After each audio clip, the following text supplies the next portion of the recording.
Hello everyone, welcome to the alchemist. मैं हूं कार्तिक मकवाना और आज हम बात करेंगे ऑर्गेनिक केमिस्ट्री के बारे में। हाँ, ऑर्गेनिक केमिस्ट्री ये जो सब्जेक्ट है वो एक ऐसा सब्जेक्ट है जिससे स्टूडेंट अक्सर डरते हैं और अक्सर इसमें ही गलती हो जाती है। इसके क्वेश्चंस के गलत होने की प्रोबेबिलिटी सबसे ज़्यादा रहती है। ऐसा क्यों होता है, कैसे होता है और कैसे हम इसको ओवरकम करेंगे और ज़्यादा से ज़्यादा मार्क्स आपके ऑर्गेनिक केमिस्ट्री में कैसे आ सकते हैं, वो सब हम देखेंगे इस लेक्चर में। इस लेक्चर में हम सिलेबस के बारे में भी देखेंगे और कैसे सीक्वेंस में पढ़ाई करेंगे तो ये जो दिक्कत आ रही है उसको हम ओवरकम कर पाएंगे, वो सब हम इस लेक्चर में देखेंगे। देखो क्या होता है, फिजिकल या इनऑर्गेनिक केमिस्ट्री में पर्टिकुलर टॉपिक से पर्टिकुलर क्वेश्चंस आ सकते हैं। ठीक है।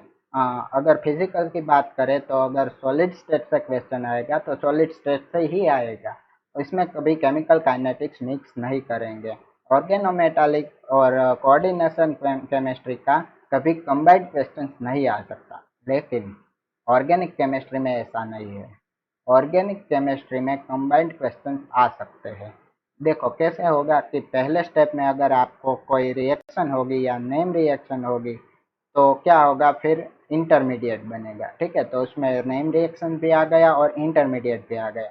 और इंटरमीडिएट से सेकंड स्टेप में कभी पेरिसाइक्लिक रिएक्शन दे देंगे तो उसमें पेरिसाइक्लिक भी आ गया। और आखिर में उसकी स्टीरियोकेमिस्ट्री पूछ लेंगे तो स्टीरियोकेमिस्ट्री भी आ गया। और उससे भी अगर इसका मन नहीं भरा तो वो क्या करेंगे, आखिर में प्रोडक्ट का स्पेक्ट्रल डेटा दे देंगे और उस डेटा पे से आपको कहेंगे कि प्रोडक्ट निकालो, स्ट्रक्चर निकालो।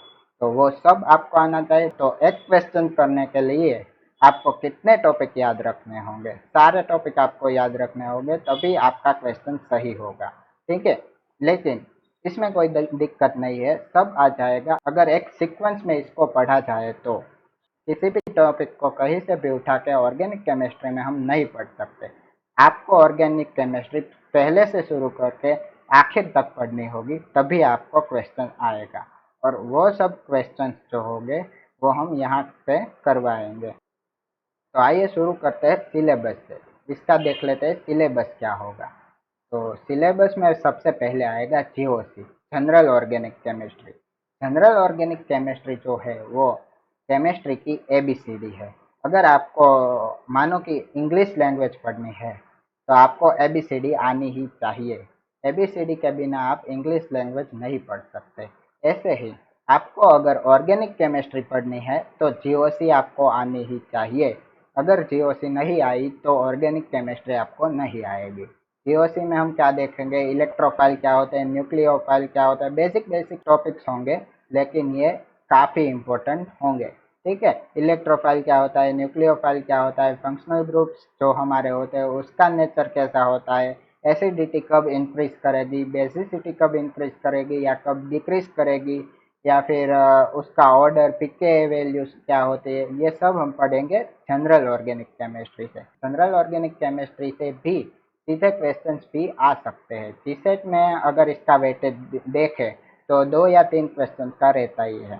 ठीक है, और जीओसी के बाद आएगा एरोमेटिसिटी। एरोमेटिसिटी अगर एक तरह से देखा जाए तो जीओसी का ही टॉपिक है, जीओसी का ही एक पार्ट है, लेकिन इससे अलग क्वेश्चन भी आ सकते हैं, इसलिए हमने इसको अलग रखा है।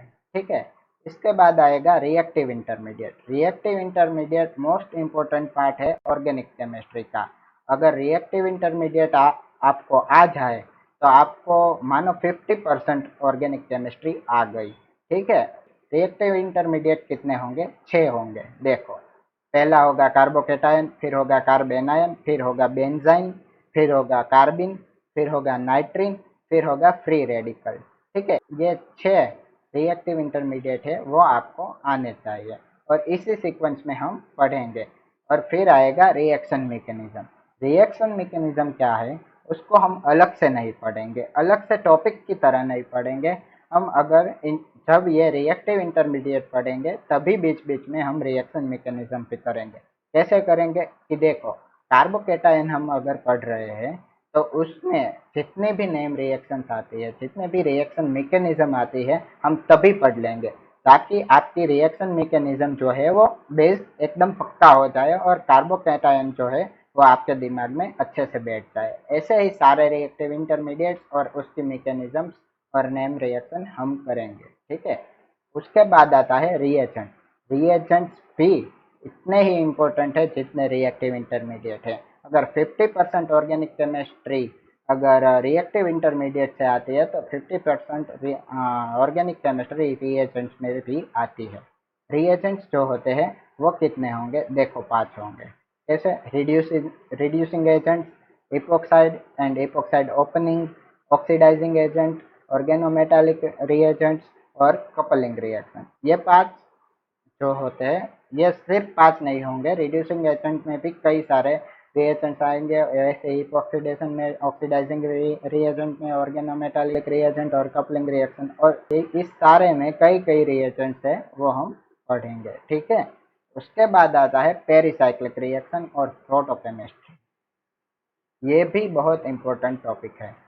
पेरिसाइक्लिक रिएक्शन में हम बात करें तो 3 रिएक्शंस पढ़ेंगे, साइक्लोएडिशन रिएक्शन, इलेक्ट्रोसाइक्लिक रिएक्शन और सिग्माट्रोपिक रिएक्शन, ठीक है। और उसके बाद हम पढ़ेंगे फोटोकेमिस्ट्री, और फोटोकेमिस्ट्री के बाद पढ़ेंगे स्टीरियोकेमिस्ट्री। स्टीरियोकेमिस्ट्री भी पढ़ना इतना ही इम्पोर्टेंट है, क्योंकि क्या होता है, कभी अगर हम 2 या 3 स्टेप में क्वेश्चन आएगा, एक रिएक्शन आपको दे देंगे, 2 या 3 स्टेप्स उसके होंगे। पहला स्टेप मानो कि इंटरमीडिएट से होगा, दूसरा रिएजेंट से होगा। वो सारे स्टेप करते करते हम आखिर तक प्रोडक्ट तक तो हम पहुंच जाएंगे, लेकिन आखिर में दिक्कत क्या होगी, उसकी स्टीरियोकेमिस्ट्री पूछ लेंगे, और वहाँ स्टूडेंट अक्सर फंस जाते हैं। तो हमें वो नहीं करना है, वो स्टीरियोकेमिस्ट्री भी अच्छे से पढ़नी है। और इससे पर्टिकुलर क्वेश्चंस भी आ सकते हैं, अलग से क्वेश्चंस भी आ सकते हैं। कैसे, आरएस नोमेनक्लेचर भी आपको पूछ सकता है, और कायरल सेंटर्स कितने होते हैं वो भी आपको जी सेट में पूछे जाते हैं। तो वैसे हम इसके अलग क्वेश्चंस भी आ सकते हैं। तो स्टीरियोकेमिस्ट्री भी हम पूरा पढ़ेंगे, और उसके बाद आएगा ऑर्गेनिक स्पेक्ट्रोस्कोपी।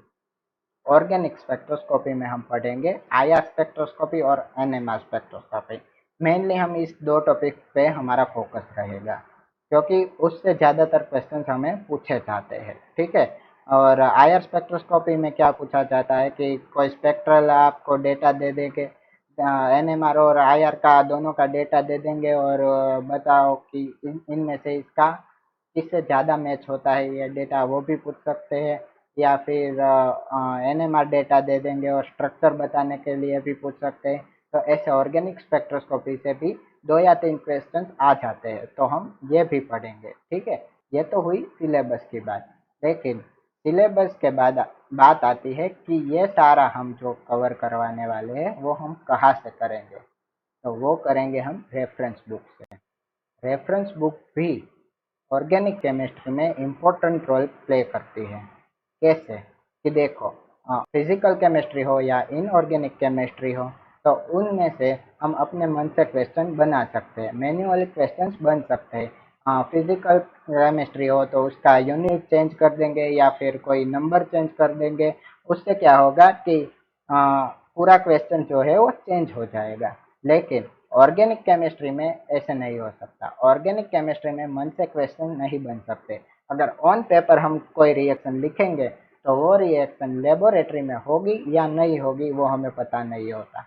इसीलिए और जो क्वेश्चन एग्जाम में पूछे जाते हैं उनका उनको बाद में रेफरेंस भी देना पड़ता है। तो उसके लिए वो लोग क्या करेंगे, या तो रिसर्च पेपर से या फिर रेफरेंस बुक से सीधे क्वेश्चन आ जाएंगे, ताकि वो अच्छे से उसका रेफरेंस दे पाए। तो रिसर्च पेपर तो आजकल बहुत बन गए, तो सारे रिसर्च पेपर उठा के पढ़ना तो पॉसिबल ही नहीं है आपके लिए या हमारे लिए। तो हम क्या करेंगे, रेफरेंस बुक से सारे क्वेश्चन हम कर लेंगे, रेफरेंस बुक के जो एग्जांपल्स होते हैं वो भी हम करेंगे, और मेनली हमारा रेफरेंस बुक पे जो फोकस रहेगा वो होगा क्लेडन से या फिर केरोथुस से, ठीक है। तो ये हो गई सिलेबस की और रेफरेंस बुक की बात। नेक्स्ट लेक्चर में हम जीओसी से स्टार्ट कर देंगे, और फिर आएगा एरोमेटिसिटी, और इसी सीक्वेंस में हम पढ़ते जाएंगे और आखिर तक पहुंच जाएंगे, और एग्जाम तक आपके सारे टॉपिक्स क्लियर हो जाएंगे, ठीक है। तो मिलते हैं नेक्स्ट लेक्चर में, तब तक के लिए गुड लक। Thank you.